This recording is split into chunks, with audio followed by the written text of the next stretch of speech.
Hello बच्चों, hello hello hello, कैसे हो आप सब। आई होप आप सभी बच्चे अपने घरों पर एकदम स्वस्थ हैं, मस्त हैं और अच्छे से अपने नीट 2024 की तैयारी कर रहे हैं।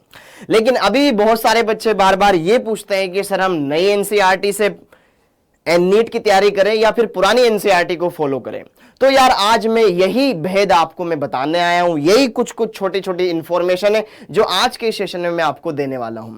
तो आइए बढ़िया से इन सारी बातों को समझते हैं, हर एक बात को क्लियर करते हैं कि कितना ज्यादा हमें नई एनसीईआरटी को फॉलो करना या हमारे लिए ओल्ड एनसीईआरटी सफिशिएंट है नीट 2024 की तैयारी करने के लिए।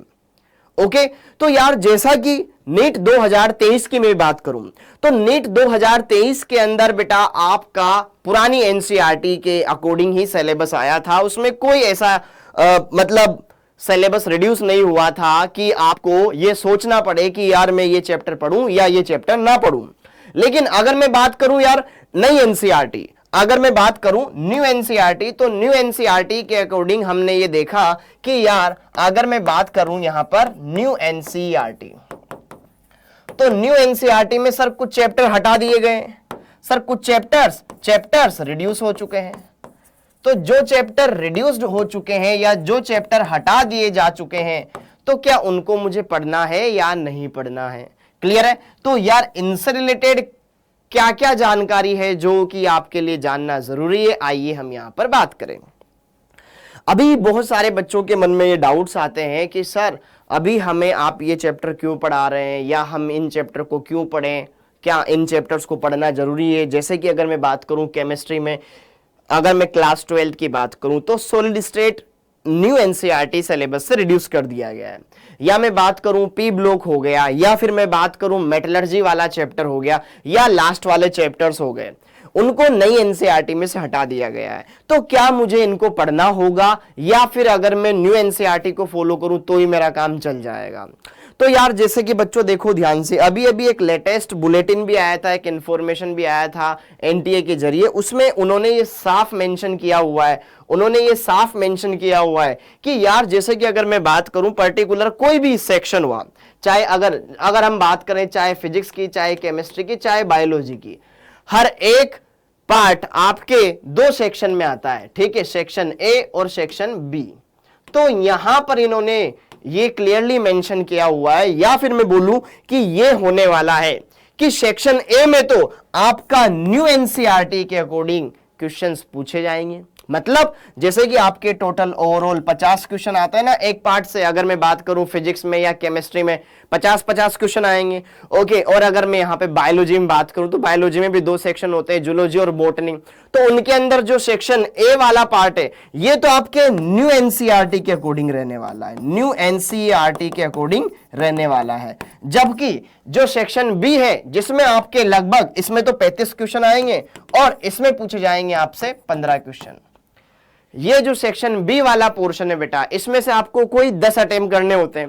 ओके, कोई यहां पर 10 अटेम्प्ट करने होते हैं, तो इसमें आपको कुछ क्वेश्चंस ओल्ड एनसीईआरटी के अकॉर्डिंग भी पूछे जाएंगे।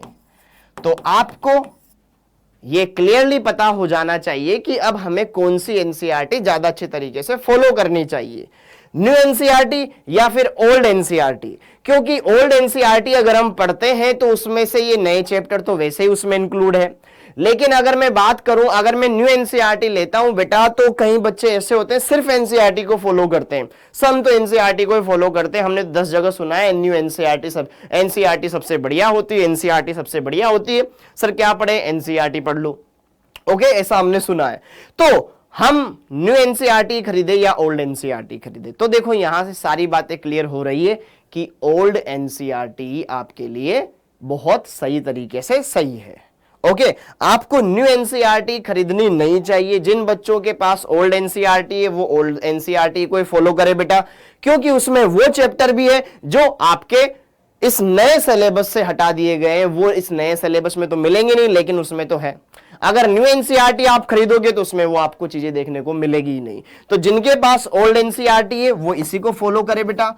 और जिन्होंने अभी तक कोई बुक नहीं खरीदी है, कि अब सोच रहे हैं नहीं खरीदें या पुरानी खरीदें, अगर आपको आसपास किसी शॉप पर सेकेंड हैंड बुक्स मिल जाए तो कोशिश करो कि आप ओल्ड एनसीईआरटी खरीदो, ठीक है? क्योंकि न्यू एनसीईआरटी में बेटा आपके पास चैप्टर्स कम हो गए, ठीक है। तो उसमें नए चैप्टर्स के अकॉर्डिंग आपके जो जहां पे चैप्टर लगभग 16-17 चैप्टर हुआ करते थे क्लास 12 की, तो अब वो घट करके काफी कम हो गए। तो उससे क्या होगा कि फिर आपको क्या नहीं मिलेगा, आपको इन चैप्टर्स के बारे में जो ओल्ड एनसीईआरटी में दिए गए उनके बारे में नॉलेज नहीं मिल पाएगी। तो फॉलो करें आप यहां पर ओल्ड एनसीईआरटी। और दूसरी बात सबसे इंपॉर्टेंट, फिर भी बच्चे यहां पर एक लापरवाही ये करते हैं कि सर हम एनसीईआरटी क्यों हम एनसीईआरटी फॉलो कर ले तो क्या सिलेक्शन हो जाएगा। दूसरी बात, ये बात भी बहुत इंपॉर्टेंट है बेटा, जो आपको जाननी चाहिए कि भाई एक तो ओल्ड एनसीईआरटी हमें फॉलो करनी है, ये क्लियर हो गया। दूसरी बात, हमें क्या सिर्फ एनसीईआरटी ही फॉलो करनी है? जब हम क्लास में पढ़ाते हैं तो तुम में से बहुत सारे बच्चे होंगे जो हमसे ये पूछते हैं, और आप क्या पता शायद वो तुम ही हो, सर मैं एनसीईआरटी फॉलो कर लूं, सर एनसीईआरटी रीड कर लूं, बस उससे सिलेक्शन हो जाएगा। कि भाई उससे सिलेक्शन नहीं होगा। आपको एनसीईआरटी तो पढ़नी ही पढ़नी, लेकिन उससे ज्यादा इंपॉर्टेंस देनी है आपको टीचर्स के नोट्स की, जो आपको पढ़ा रहे। जैसे ही केमिस्ट्री में जो बच्चे हमसे पढ़ते हैं तो वो हमारे नोट्स, जैसे ही मेरे नोट्स, या बायोलॉजी में बात करें तो पार्थ सर के नोट्स, और अगर मैं बात करूं फिजिक्स में तो आपके पालीवाल सर, उनके नोट्स आपको फॉलो करने हैं। क्योंकि वो नोट्स बेटा कहीं ना कहीं उनके जो लंबे सालों तक पढ़ाए गए जो टीचिंग का एक्सपीरियंस है वो उसमें उन्होंने दिया हुआ है या मैंने दिया हुआ है, जो कि कहीं ना कहीं आपके नीट पैटर्न पर बेस्ड है। तो आपको उन चीजों को फॉलो करना है, फिर रिवीजन के टाइम पर आप एनसीईआरटी की हेल्प ले सकते हो। तो आपको टीचर्स के नोट्स पर ज्यादा फोकस करना है। इसके बाद आपको क्वेश्चंस लगाने चाहिए, दबा करके क्वेश्चंस लगाओ।